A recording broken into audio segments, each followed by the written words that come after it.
Bom dia, todos sejam muito bem-vindos. A gente teve um pequeno atraso para começar. Eu vou tentar, em alguma medida, adaptar minha fala para que a gente tente terminar no horário. Queria enfatizar o que foi dito sobre o nosso horário de saída. Então, que as mesas, o pessoal fique atento para a gente começar pontualmente, ter um cuidado com o horário. Hoje, em particular, a gente tem que sair daqui 6 horas, eu acho que a gente já tem que estar no elevador descendo. Pela minha experiência, acho que a gente tem que finalizar como previsto às 5h30, para já estar se dirigindo para fora da universidade, para não ter dor de cabeça, de trânsito e confusões. Então, mas, enfim, vamos lá. Eu queria dar as boas-vindas em nome da coordenação do evento, isso significa no meu nome, pela arqueologia, o nome da professora Isabela Nascimento Frade das Artes e da professora Júlia Andrade da Geografia. Na verdade, o que eu vou fazer não é bem uma conferência, é muito mais uma fala de boas-vindas, de apresentação do grupo, de apresentação da razão de ser desse evento, que é de fazer com que um grupo que passou a existir durante a pandemia exista fisicamente. Ricardo chegou. Então, vamos lá. Espero que não seja muito enfadonha. Mas, então, prefiro começar com agradecimentos, né? Acho que isso é importante, até porque quando a gente agradece, é uma forma da gente fazer uma rápida retrospectiva, né? Das coisas que aconteceram ou constituíram o evento que a gente tem hoje aqui. Eu queria pedir que a Marcelo, Lia, Nicole, venham aqui, por favor. Gabriel, chama o Gabriel e lá fora. Ah, tá lá. E a Ana talvez esteja lá fora. Se vocês possam vir aqui, um minutinho.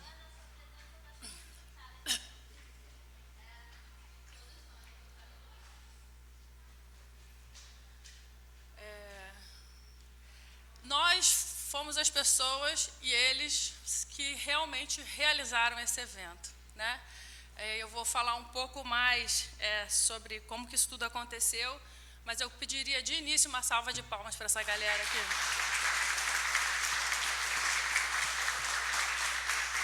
Obrigada, gente. Dispersar.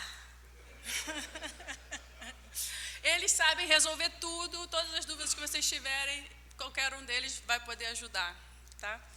Eu queria um agradecimento especial também para a professora Alejandra Saladino, da Unirio, professor Roberto Marques, da UFRJ, a Maria Madeira, que eu não sei se está aqui já, a Vânia, que está em Florianópolis, mas deu uma ajuda extremamente importante para a gente de lá, a própria Júlia, que chegou junto, foram ajudas muito importantes para a realização desse evento também. Institucionalmente, acho que já foi dito, vou falar rapidamente, o nosso evento reúne, em termos de apoio, à própria UERJ, né? E aí eu agradeço aqui o IFCH, o Jaime e a Mônica, e o Miguel e a Gabriela, né? Acho que foi um apoio, né, fundamental para que o evento acontecesse e para a realização desse núcleo também na universidade. Então, tenho um especial agradecimento ao IFCH. Ao Departamento de Arqueologia, especialmente ao nome do Pinto Paulo, né, e da Suelen, sempre nossa resolvedora de todos os problemas, todo o apoio, né, logístico, a sugestão da inclusão da exposição da professora Sheila, que foi agregada de forma muito feliz, inclusive são 2 professores antigos meus, tanto o Paulo quanto a Sheila, né, que se reúnem hoje aqui. Agradecer a presença dos colegas do departamento que estão presentes, Gláucia, Luft, Paulo, a Nancy, né, que é em massa, né, vocês acreditam? Estamos em massa aqui, né, isso é incrível, e agradeço muitíssimo a presença de todos vocês. Ao Centro Acadêmico de Arqueologia, foi o nosso primeiro financiador, patrocinador. Até um mês atrás, nós contávamos para a realização desse evento com exatos R$200 disponibilizados pelo Centro Acadêmico de Arqueologia. que foram direcionados para a compra das argilas que vão estar nas oficinas. Há mais ou menos um mês atrás foi que conseguimos, graças à ajuda, todo o apoio do FCH, também do departamento, as passagens e diárias para os nossos 2 conferencistas, o Geraldo Magela Borbagato, e ao Júlio Glockner, que veio do México. Agradeço a todos os professores que dispuseram seu primeiro dia de aula, porque a gente está começando o semestre numa quarta-feira, então a gente aproveitou para começar fazer o seminário nesse início, né, inclusive liberando a sala onde está à disposição. A professora Maria Tereza Torbírio, pelo apoio na recepção do professor Júlio, aos funcionários da PR1, da PR3, da DAF, da DEFIM, que foram fundamentais, às do ERJ, pelo apoio na divulgação, e ao Instituto de Memória e Ação Social. Bom, um agradecimento muito especial a todo o grupo de pesquisa em estudos de cultura material, todos aqueles que, por fim, conseguiram mobilizar as suas instituições. O grupo ele é formado, a razão de ser desse encontro é a reunião desse grupo, né? E parceiros, novos parceiros possíveis. E esse grupo, boa parte dele está fora do Rio, né? E todos que estão aqui, muitos deles são de fora do Rio, vieram custeados pelas suas próprias instituições. Então, a gente chegou a ser contemplado com o edital FAPERJ, com alguns milhões, mas, por conta de mudanças no cronograma, o recurso estaria pronto para a gente assinar o termo de outorga na sexta-feira. Então, oxalá que a gente possa usar esse recurso para o 2º Seminário Internacional de Estudos de Cultura Material no ano que vem, porque dá tempo. Então, a gente vai tentar negociar isso com a FAPERJ. É uma má notícia, mas é uma boa notícia ao mesmo tempo, né? Bom, como eu disse, a razão de ser... eu tenho um negocinho aqui. Deixa eu ver se eu consigo. Tá. A razão de ser desse evento é o encontro de um grupo de pesquisadores que se reuniu durante o ano pandêmico de 2020. Tudo começou com um pedido da colega e amiga Aline Maza, da Origem Cultural, lá de São José dos Campos, um pedido para ajudar o mestre de saber tradicional, Magela Borbagato, a usar um valor recebido por ele, por mais um prêmio, como mestre de saber tradicional, por sua atuação como ceramista. Estávamos todos em isolamento e a atuação do Magela acontece muitas vezes, de oficinas, com pessoas diretamente.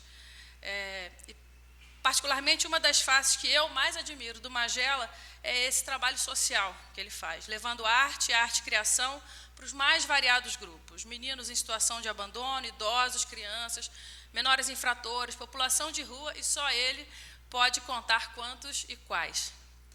Mas, no caso, o Magela tinha um valor em dinheiro para divulgar seu conhecimento sobre as paulistinhas. Foi nessa oportunidade que eu o conheci, e também as paulistinhas, que vocês vão saber do que se trata na conferência dele às 4h30. Está no evento, é a última coisa, né? Vai encerrar do dia de hoje. E um tanto de coisas, né, que eu começava a aprender com ele também sobre o sagrado popular no Vale do Paraíba do século XIX. Eu estudei o Vale do Paraíba do século XIX, e ele ia trazendo coisas de um popular livre e pobre, inclusive, né, que eu nunca tinha ouvido falar, então foi muito lindo esse encontro. Bom, o pedido de apoio foi apoiado, mas a essa altura eu comecei a lembrar de outra, de uns que poderiam ajudar e se interessar pela empreitada. E o barco foi somando, quando vimos, tínhamos um grupo de 20 pesquisadores envolvidos na tarefa. Podem imaginar um monte de acadêmicos fermentando ideias na cabeça coletivamente. Começamos a refazer e registrar entrevistas, enfim, e elaborar e projetar milhões de coisas, né? Mas acho que ficou um tanto que eu suspeito que o Magela pensou, eu vou lá fora daqui. Esse monte de acadêmico, não, chega. E aí, por outro lado, o prêmio, como estava em época emergencial, pandêmica, as demandas de prestação de contas que ele teria que fazer foram simplificadas, e falou, gente, eu dou o meu jeito. E ficamos os 20 lá dentro do grupo, um olhando para a cara do outro, né? Bom, Isabela foi a responsável por estarmos aqui hoje. Foi ela que olhou para o que a gente tinha e disse, a gente não pode perder isso, né? Vamos criar um grupo no CNPq. Nesse momento, alguns preferiram sair, afinal, a gente já tem muita coisa para fazer, mas a maioria topou. E, como estávamos implementando o Núcleo de Estudos de Cultura Material aqui na UERJ, sob minha coordenação, eu indaguei ao grupo se essa não seria uma chancela abrangente o suficiente para cabermos todos dentro. Ah, não, sou eu.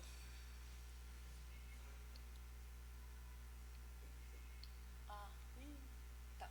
Não, pulou. Tudo bem, acho que é aí mesmo. Bom, então assim foi acordado, né? Foi feito e acordado. A gente criou o grupo de pesquisa sob minha coordenação junto com a Isabela e as linhas de pesquisa onde aqueles pesquisadores que estavam ali se sentiam contemplados. E mais gente foi chegando nesse segundo momento do grupo.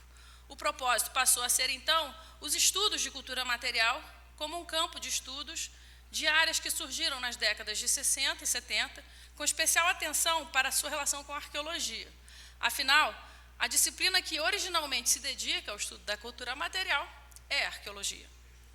Hoje somos 35, entre 35 e 40, eu não sei se eu estou com a conta bem exata, pesquisadores, graduandos, artistas, estudantes de graduação e pesquisadores independentes reunidos para pensar esse campo.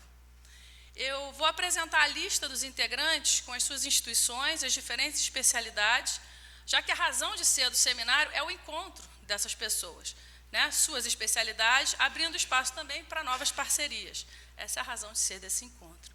Então, a gente tem, que contribuindo com o olhar arqueológico, 18 integrantes, né? E aí acho que pode passar, acho que tem uns 3, dá um tempinho para o pessoal conseguir. Eu não vou falar o nome de cada um, para a gente economizar o tempo, né? Que precisamos. Mais um. Depois eu vou fazer uma síntese das instituições, enfim, que eu acho que a gente consegue.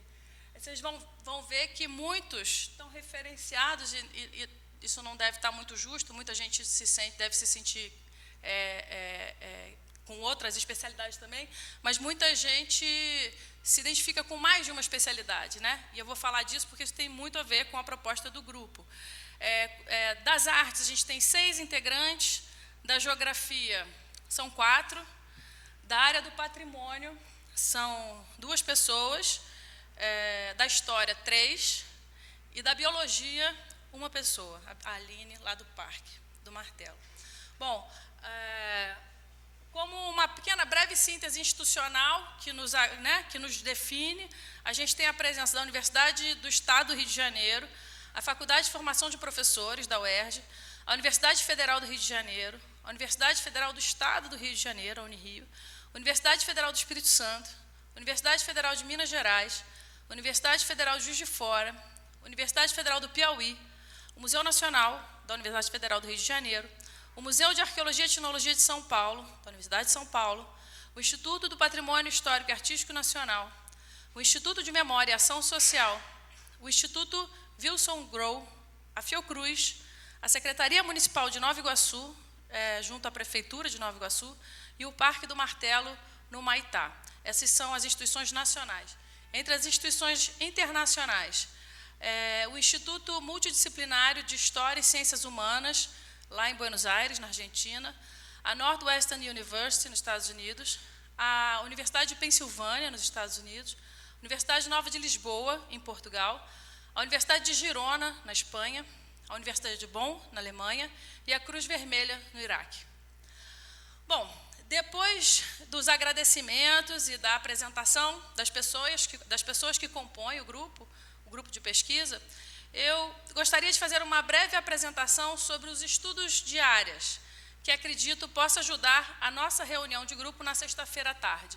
Então, na sexta-feira, depois do almoço, às 2 horas, vai ter um grupo de trabalho para que o grupo de pesquisa se encontre, né? E quem tiver interesse em agregar, é uma reunião aberta, são todos bem-vindos. A gente vai, inclusive, discutir também sobre a questão de adesões.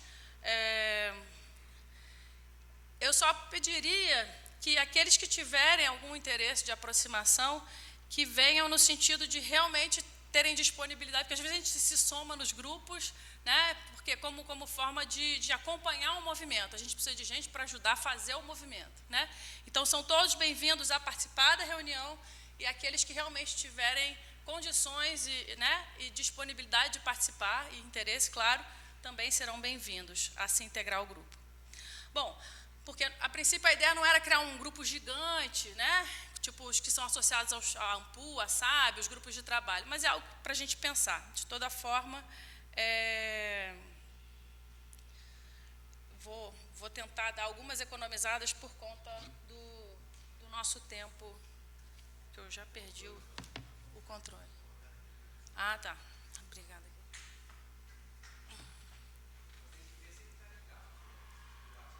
O quê? Não, acho que uma hora ele funcionou, não foi?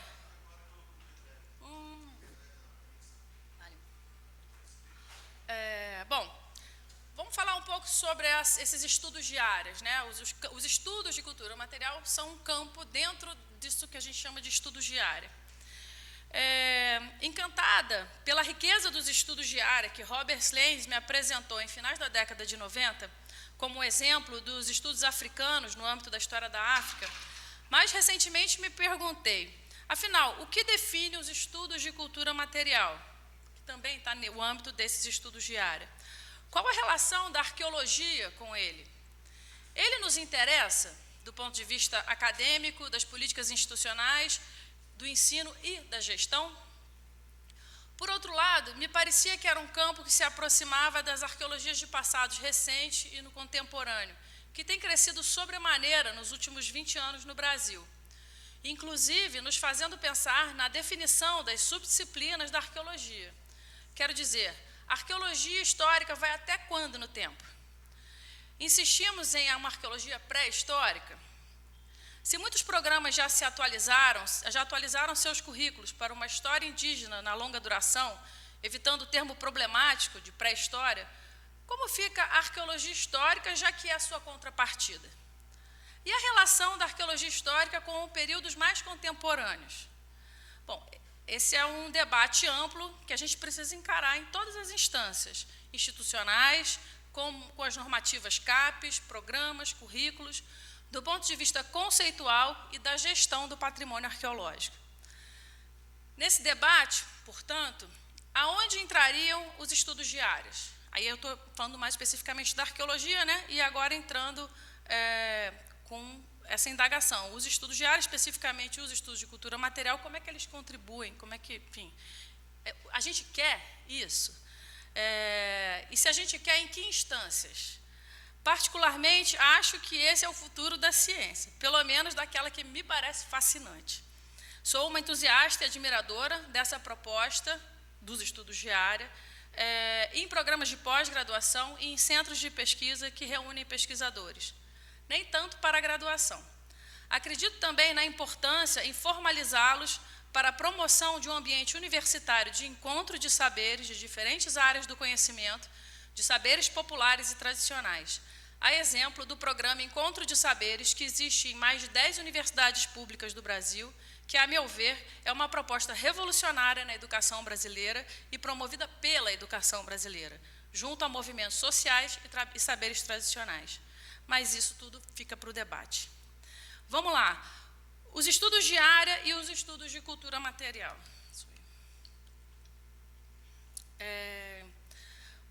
Deixa, então, eu introduzir um pouco mais sobre esse tema, inclusive para dar subsídios, e é o que eu me reporto ao mesmo tempo ao público em geral, mas muito particularmente também ao grupo, né?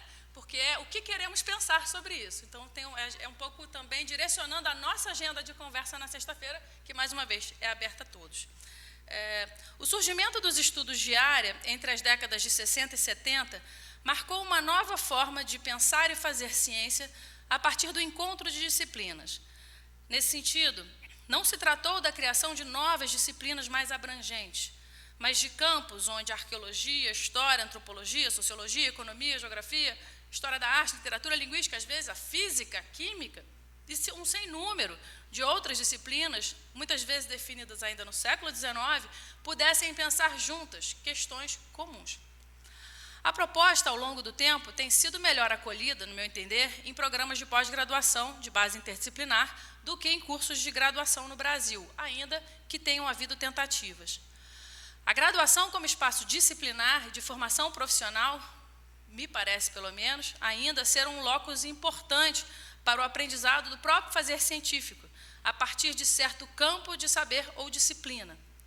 No entanto, são nos programas de pós-graduação, ou ainda mais, em centros de pesquisa interdisciplinares, que pesquisadores se reúnem para o amadurecimento de linhas de pesquisa e ações, onde esse encontro de saberes acontece mais intensamente. Na origem desse movimento, que é acadêmico, institucional e político, no âmbito da ciência ocidental do século XX, podemos lembrar 2 exemplos que ajudam a vislumbrar as propostas e possibilidades dos estudos de áreas.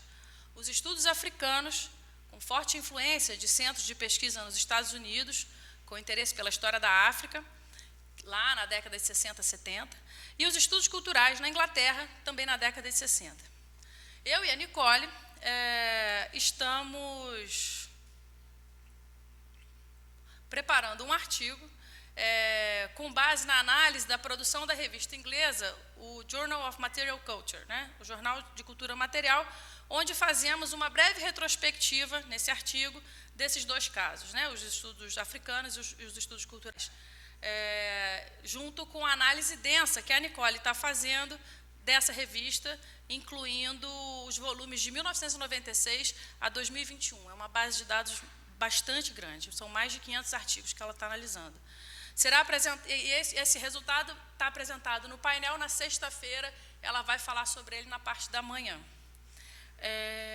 Bom, eu adianto que, de uma maneira geral, né, desse estudo que a gente está fazendo sobre o campo dos estudos de cultura material, a gente nota que tanto os estudos africanos quanto os estudos culturais, que está servindo para a gente como de parâmetro para pensar os estudos de cultura material no âmbito dos estudos de áreas, os 2 ganharam efervescência em tempos de contestação e de luta, como resposta a movimentos políticos anticoloniais e antirracistas nas décadas de 60 e 70, em países como Senegal e Nigéria, os Estados Unidos e a Inglaterra.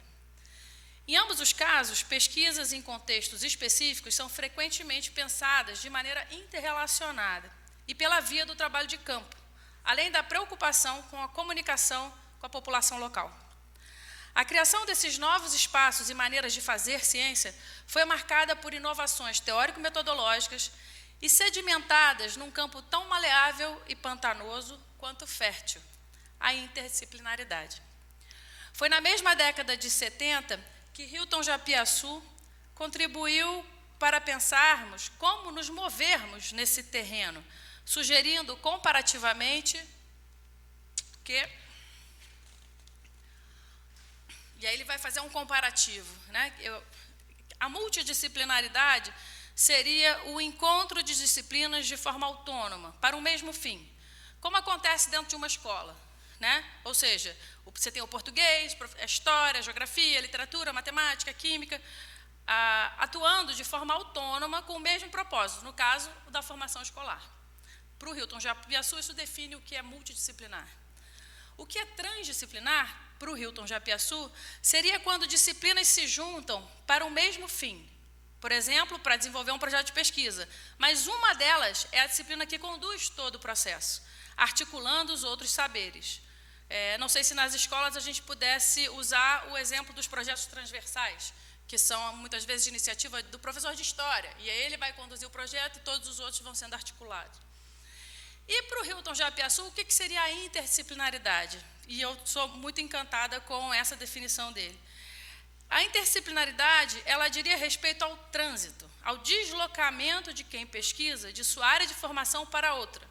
Ou seja, quando uma pessoa formada em História experimenta o campo da antropologia, quando saindo da antropologia, experimenta o campo da geografia, quando alguém da geografia transita pela literatura, quando da formação em letras a pessoa vem a conhecer o saber fazer arqueológico e assim por diante. Nesse trânsito, segundo Japiaçu, ocorre uma transformação da forma de saber original, fazendo surgir formas híbridas de ciência. No primeiro caso, a institucionalidade das disciplinas é preservada. Trata-se de uma abordagem que permite que as pessoas se apropriem de toda a estrutura de um saber fazer científico específico. No segundo caso, acontece uma parceria para se pensar junto questões propostas por uma especialidade, que conduz à costura intersaber. No terceiro caso, nota-se que a ação do saber fazer não está centrada nas disciplinas, mas em quem faz a pesquisa e nos seus movimentos disciplinares e institucionais e entre os saberes. Sua ação e experiência são sempre contextualizadas e têm trajetórias particulares, ampliando as possibilidades do próprio fazer científico. Paul Feyerabend ajuda a pensar em como fazer movimentos disciplinares e conceituais com a proposta do antimétodo. Uma visão anarquista do fazer científico que não é livre do método, mas assume liberdade nas estratégias metodológicas e no uso da teoria, que é vista muito mais como um repertório conceitual plausível de ser adaptado às situações de pesquisa do que um quadro fechado que se aplica na sua inteireza. Por outro lado, Feyerabend ajuda a pensar no fazer científico engajado e enraizado no mundo, estabelecendo diálogo com agentes, seus saberes e interesses. Com isso, abre espaço para outras epistemes e ontologias para que participem das formulações e dos processos de conhecer e de transformar a sociedade. O trabalho no Brasil, que eu conheço, que melhor fundamentou e, de fato, exercitou explicitamente isso na arqueologia, foi do nosso ex-aluno, hoje mestrando no Museu Nacional, Heikel Diniz de Araújo, na sua pesquisa sobre o fenômeno patrimonial e o costume em Mambucaba, sua cidade de origem. É verdade que o relativismo e a tendência à fragmentação das visões, especialmente dos estudos culturais e das propostas do Feyerabend, promoveram muitas vezes trabalhos circunstanciados e superficiais, especialmente quando houve afastamento de quem pesquisa da sociedade relacionada à pesquisa. O foco em temas ou eixos temáticos no desenvolvimento das pesquisas, sem questões norteadoras propriamente, também contribuiu para uma superficialização dos estudos. Segundo o antimétodo, lembrado aqui para se pensar a dinâmica da interdisciplinaridade, ou uma possível dinâmica para se realizar essa interdisciplinaridade nos termos do Japiaçu, há a preocupação com o processo de conhecer, ou seja, o processo de conhecer é fundamental no fazer científico. A atenção às formas de trânsito, seus desdobramentos e repercussões não são apenas detalhes que contamos entre amigos como histórias de bastidores de pesquisa, mas definidoras no processo de conhecer. E, por isso, partes do próprio processo de conhecer a serem ressaltadas e não escondidas nos textos finais, como ajuda a gente a pensar, já há bastante tempo, o arqueólogo André Zaranchi, colega da UFMG. O que significa serem igualmente observadas, registradas e acompanhadas, tal qual os objetos de pesquisa e as fontes. Geralmente, objetos de pesquisa são sujeitos de pesquisa, né? Acreditamos que essa atenção ao processo de conhecer como um eixo que segue em paralelo à condução do problema da pesquisa, propriamente, é um caminho antídoto para o risco da fragmentação teórica ou de apropriações conceituais descabidas em forma de colagens aleatórias, de conceitos pegos de uma teoria ou de outra, já que haveria essa liberdade de trânsito entre as teorias. A busca por questões abrangentes e, ao mesmo tempo, circunstanciadas, também pode ajudar a evitar superrelativismos ou idiosincrasias. Apostamos nos estudos de área como uma saída potente e criativa para o fazer científico, do ponto de vista de estratégias teórico-metodológicas e, acima de tudo, como forma de abrir caminhos de ação e de transformação do mundo, respondendo a demandas sociais. Ou seja, valorizando o caráter social e político dessas propostas. Bom, então vamos agora trazer os estudos de cultura material enquanto campo para conversar mais especificamente com a arqueologia, que é onde eu estou aqui nessa conversa. Quando pensamos nos estudos de áreas, nos deparamos com os estudos de cultura material, entre eles, né? E aí eu volto às perguntas de antes. Quando e por que esse campo surgiu? Sendo a cultura material fonte primária da arqueologia, onde os estudos de cultura material se diferenciam da arqueologia? Qual a contribuição específica do saber fazer arqueológico para esse campo? Há perspectivas diferentes sobre os estudos de cultura material em diferentes partes do globo? Ele tem sua origem institucional fortemente ligada à Inglaterra. Nós aqui do sul do mundo temos algo diferente a contribuir para contribuir com o campo? Temos perspectivas diferentes? Dúvidas como essas guiaram o artigo que eu mencionei, que eu e Nicoles estamos desenvolvendo, né? E um pouquinho dele vai poder ser apresentado na sexta-feira por ela. Por outro lado, estamos realizando um conjunto de entrevistas com colegas que têm proximidade com o campo, especialmente arqueólogas e arqueólogos que nos ajudam a pensar como e sobre ele, no que ele se fundamenta e a que ou a quem serve. As conversas têm sido especialmente com pesquisadores brasileiros, mas temos ampliado respostas também de colegas da América Latina. Isso é um projeto que está em andamento e a gente tem a intenção de editar um volume temático para o ano que vem, se tudo der certo. Entendemos que o campo dos estudos de cultura material também expande um debate atual sobre a arqueologia de passados recentes ou no contemporâneo, em diálogo com a dimensão pública da arqueologia. Na década de 90, a arqueologia brasileira contava com apenas uma graduação em arqueologia, cujo currículo não incluía o campo da arqueologia histórica, que tinha avanços recentes no país naquela época.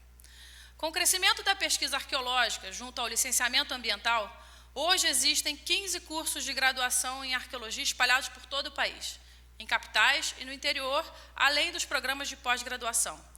Pesquisas e mapeamentos dessa expansão, colegas como o próprio Paulo Seda e a Márcia Bezerra vêm desenvolvendo e acompanhando. Se hoje em dia seria impensável dispensar a disciplina Arqueologia Histórica dos currículos nos cursos de graduação e nos programas de pós-graduação, de forma semelhante ao que se passou na década de 90, uma arqueologia de passados recentes, ou no contemporâneo, ainda não são contempladas formalmente nos currículos. Nos últimos 20 anos, esses campos têm crescido sobremaneira na arqueologia brasileira, especialmente em trabalhos ligados à arqueologia pública, colaborativa, educação patrimonial, turismo, museologia e aquelas que fazem interface com os estudos de memória e a antropologia. O objetivo, assim, é pensar esses novos campos e sua relação com os estudos de cultura material, assim como sua relação com uma arqueologia que eu vou chamar aqui de mais tradicional, longe de estar usando isso de uma maneira pejorativa, né? Mas uma arqueologia preocupada, que tem como base fortemente escavações e análise de materiais que são fragmentados. Porque dentro tanto do campo dos estudos de cultura material, quanto dessas disciplinas que abrangem passados mais recentes ou contemporâneos, muitas vezes os estudos não se dedicam a necessariamente materiais que são procedentes de escavações, né? Existem uma multiplicidade de coisas que estão no mundo e que precisamos aprender, como diria Paulinho da Viola, né? Bom, já me encaminhando para o final, eu queria lembrar que o grupo de pesquisa que eu e Isabela registramos no CNPq, que é a razão desse encontro, é um grupo mais abrangente. Apenas para distinguir, o NUPEC é a extensão desse grupo radicado aqui na UERJ, né? E, bom, eu acho que com essa fala, a minha ideia era contribuir um pouco para a apresentação e o propósito do evento e para o nosso encontro do grupo na sexta-feira. E, para finalizar, por último, eu queria só divulgar, né, algumas realizações na formalização do Núcleo de Estudos de Cultura Material aqui da UERJ. A gente tem o e-mail institucional, que, enfim, podem todos entrar em contato se tiver interesse. Tem um Instagram, né, que está aqui Então, os endereços estão todos aí, onde a divulgação do evento, a programação está toda lá. A gente tem uma página no academia.edu, específica do grupo, com algumas publicações. Temos um grupo fechado de WhatsApp, que é onde o nosso encontro, nossa existência virtual acontece. E eu queria chamar o Marcelo para apresentar para a gente. Eu tenho um grande prazer de chamar ele aqui para o lançamento do site do Núcleo, né? Que a partir de agora vai ficar disponível. Eu e o Marcelo fizemos juntos o site do Instituto de Memória e Ação Social, um território externo ao UERJ, que a gente criou, que também pode ser, né, acessado. E depois dessa experiência, esse site é de inteira responsabilidade e louros do Marcelo. E eu esqueci de falar no começo, Carla, esqueci de você, ela estava lá fora? Pelo menos ela não viu que eu esqueci dela, então eu vou lembrar dela agora. A Carla foi a nossa estagiária, nossa vizinha, né? Ela é estagiária do professor Marcos, no Museu Nacional, trabalha com a professora Glaucia, o professor Marcos, no laboratório ao lado, e ela, a certa altura, vendo o evento, perguntou se não podia ajudar com a divulgação, que ela estava curtindo essa coisa de identidade visual. E ela está fazendo, vocês devem estar vendo, a maravilha da divulgação, toda a beleza deve a ela. Trabalhou pra caramba, porque não parava de ter post para fazer e para consertar, né? Acho que ajudou um pouco o Marcelo na parte, né, negócio de paleta, de cores. E o trabalho dela foi todo voluntário. Lá na mesa, ela produz coisinhas, né, botões, adesivos. Quem puder e quiser ajudar, dá uma força, né? Adquirindo acho que é uma forma da gente agradecer ela também. E o Marcelo, enfim, então é isso. Se vocês querem identidade visual e divulgação, procurem a Carla. Se vocês quiserem fazer um site, procurem o Marcelo. Eu vou deixar o Marcelo encerrar essa fala. Isso, sejam todos muito bem-vindos ao evento e que a gente tenha um encontro muito feliz aqui, alegre, próspero, não sei. Quando eu saio do texto, acaba, estraga. Marcelo, você, vem para cá.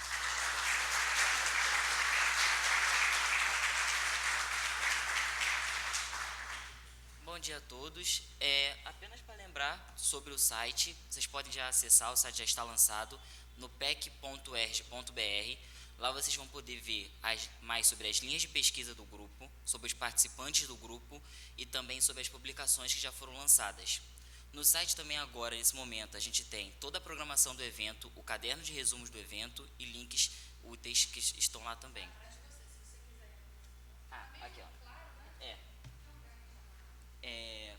Temos a página inicial, onde vocês vão poder acessar as linhas de pesquisa. Temos a página do evento, onde vocês vão poder acessar o caderno de resumos e a programação completa do evento.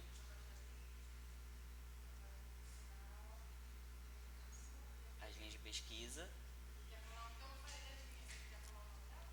Então, são 4 linhas de pesquisa que o grupo tem, onde os pesquisadores todos trabalham nesses temas. Temos a primeira linha de pesquisa, que é lixo para além do refúgio, nós e os outros. A linha de pesquisa paisagens, culturas e territórios. A linha educação, narrativa e patrimônio. E a linha fazeres e saberes da cerâmica.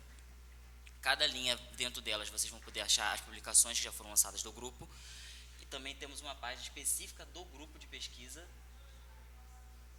onde está reunido todos os integrantes do grupo e o link para o currículo Lattes deles. Um resumo do currículo e tudo mais. Ficou desconfigurado na apresentação. Tá tranquilo. É basicamente isso. Esse é o site, vocês podem já acessar, já está aberto ao público, no pec.urg.br. Pode ser encontrado lá. O caderno de resumo está lá, tudo certo.